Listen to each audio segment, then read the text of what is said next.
Sebagai negara tropis, wilayah Indonesia memang memiliki curah hujan yang cukup tinggi. Musim hujan biasanya dihadapi sebagai musim yang kurang menyenangkan, karena yang langsung terlintas dalam pikiran masyarakat adalah banjir yang akan melanda sebagian wilayah Indonesia. Namun, tentu selalu ada dua sisi dari suatu hal, negatif dan positif. Begitupun hujan, tidak melulu negatif. Hujan pun memiliki potensi yang dapat dimanfaatkan untuk kehidupan sehari-hari. Insinyur Bregas Budianto, staf pengajar Departemen Geofisika dan Meteorologi, Fakultas Matematika dan Ilmu Pengetahuan Alam, Institut Pertanian Bogor, melihat hujan sebagai komoditas yang dapat menghasilkan energi, tepatnya energi listrik.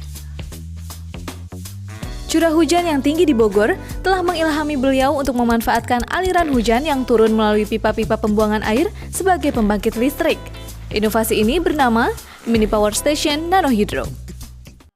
Ide membuat pembangkit listrik yang kita bilang karena kecil kita sebut jadi nano hidro itu adalah kalau ya kita hari-hari tinggal di Bogor nih lihat hujan selama ini cuma jadi kalau hujan deras besar sekali itu diambil nilai jeleknya selalu bikin banjir bikin apa. Tapi sebetulnya itu di balik itu kan ada energi yang sebetulnya dapat dari jadi minimal kita tahu kalau air hujan yang kita bayangkan saja yang lihat talang air kalau dari rumah mesti lihat guyuran air kuat gitu. Kenapa nggak itu dikit-dikit kita bisa manfaatkan. Untuk membuat mini power station nano hydro, maka diperlukan bahan berikut ini, yakni magnet neodymium, pipa berdiameter 5 inci dan 4 inci, kipas atau blade fan DC, kawat email diameter 0,5 mm, dan lampu LED. Mini Power Station Nano Hydro terdiri atas dua bagian utama, yaitu turbin dan generator.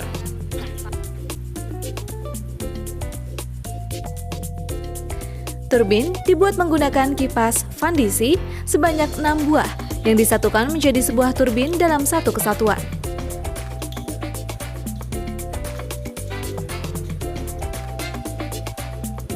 Untuk menguatkan struktur turbin, maka digunakan sebuah as dari batang logam di antara 6 kipas.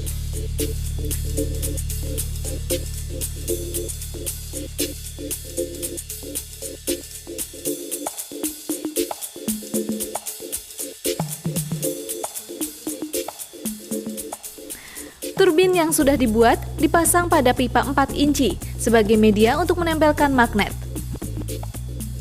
Magnet neodymium atau supermagnet sebanyak 308 buah diletakkan dalam dua lapis magnet dengan posisi 22 kolom dan 7 baris di sepanjang pipa.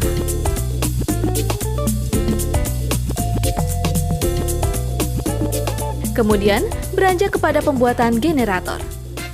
Generator digunakan untuk memanen energi listrik dari energi potensial hujan.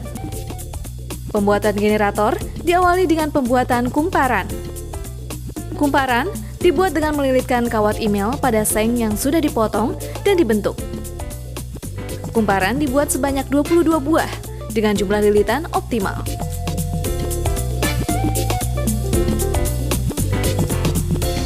Kumparan dipasang pada pipa 5 inci dan disatukan dengan pipa 4 inci tempat dipasangnya turbin dan magnet.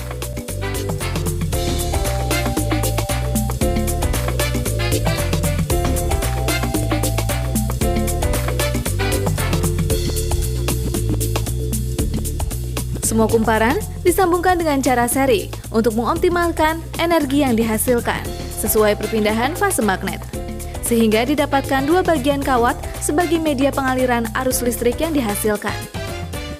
Daya yang dihasilkan itu kita hitung potensinya hanya menghitung curah hujan.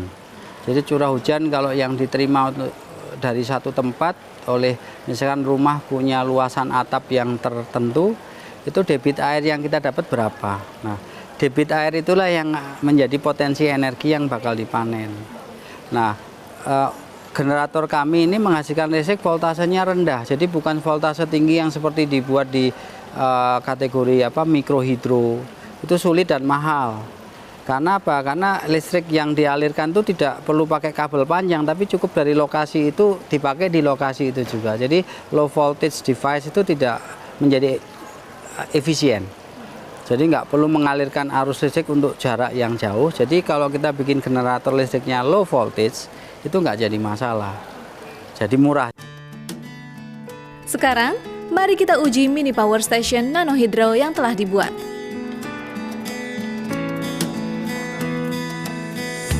Pengujian secara sederhana ini menempatkan alat nano hydro seolah berada di dalam pipa pembuangan air hujan, dan air yang mengalir ke dalam pipa ini diibaratkan sebagai air hujan.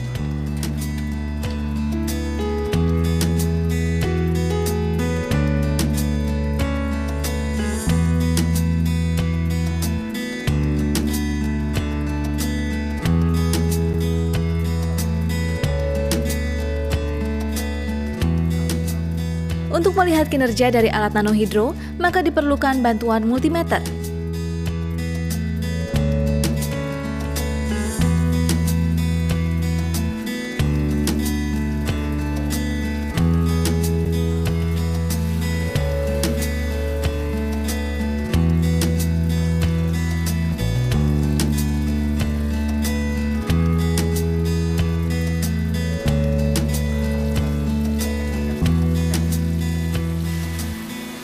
Wah, ternyata multimeter mencatat tegangan yang dihasilkan alat ini ketika uji coba mencapai 3,5 volt. Sedangkan arus yang dihasilkan mencapai 74,3 mA. Dengan demikian, alat nano hydro dapat menghasilkan energi listrik yang dapat dimanfaatkan dalam kehidupan sehari-hari, misalnya untuk penerangan. Banyak Direktorat Riset Inovasi IPB juga melihat itu punya potensi juga untuk dikomersialkan segala macam. Tapi kok menurut saya itu nggak perlu komersialisasi, itu hanya mungkin teknologi tepat guna, malah kalau perlu kita sebarkan teknologinya, orang masing-masing membuat sendiri nggak apa-apa.